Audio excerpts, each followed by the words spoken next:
Well, as you can see, fall is slipping past us so fast. Won't be long before many of us start feeling a little left out in the cold as winter arrives. Hi there, Grant McComey here, your host for Travel Oregon's Gran'ts Getaways. And this week, we have a cure for those winter blues that are just around the corner. We're going to take advantage of a lingering fall season by going on the road and hitting some of my favorite spots in the Willamette Valley. Join me as we explore the valley for fall wanderings.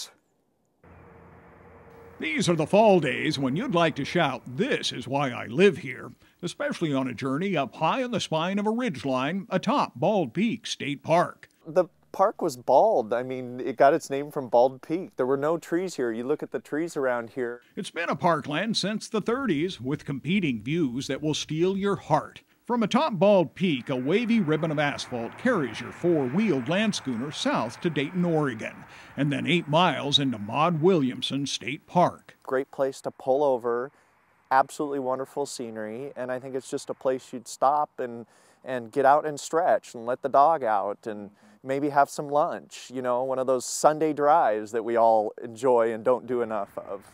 Enormous Doug fir trees shelter the picnic sites, and a rough-hewn post and beam timber shelter can be reserved for larger groups. There's an old residence on site that's no longer occupied, but that is the original farmhouse. Children donated it to the state. It was named to honor their parents, and of course the park's very close to the Wheatland Ferry.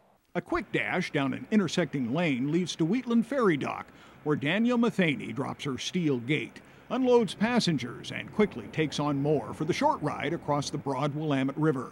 That's one of the oldest ferries in the Willamette River. How many times do you get to go nowadays and go get on a ferry and cross the river? Once you've landed on the Willamette's eastern shore, it's little more than 25 miles to reach a place where birdsong replaces the auto sounds. If you like to hike, there are plenty of trails to choose from at Ankeny Wildlife Refuge, just south of Salem off the interstate.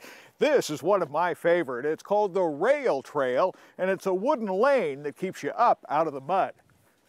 Whether it's a kiosk, you know, right at the wetland or on a hill, or the boardwalks that kind of get you back into the nooks and crannies, the balance kind of goes along with how to not disturb the wildlife while still providing these opportunities. From wildlands to parklands, fall wanderings put you in touch with a different pace of Oregon travel. Land is becoming more and more scarce in this part of the valley. I really think it's important for us to treasure these and protect them and take care of them.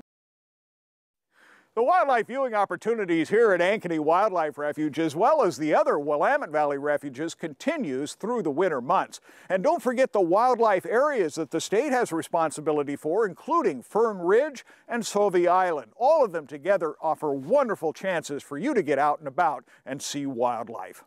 And not just wildlife, but also fall colors. Be sure to check out something new, the Oregon Fall Color blog, with regular updates from forest rangers, biologists, and leaf peepers from across the state. We have all the information, directions, and details right here on the Travel Oregon website. So until next week, get out here and explore the great Oregon outdoors, and let Travel Oregon be your guide. For Travel Oregon, I'm Grant McComey.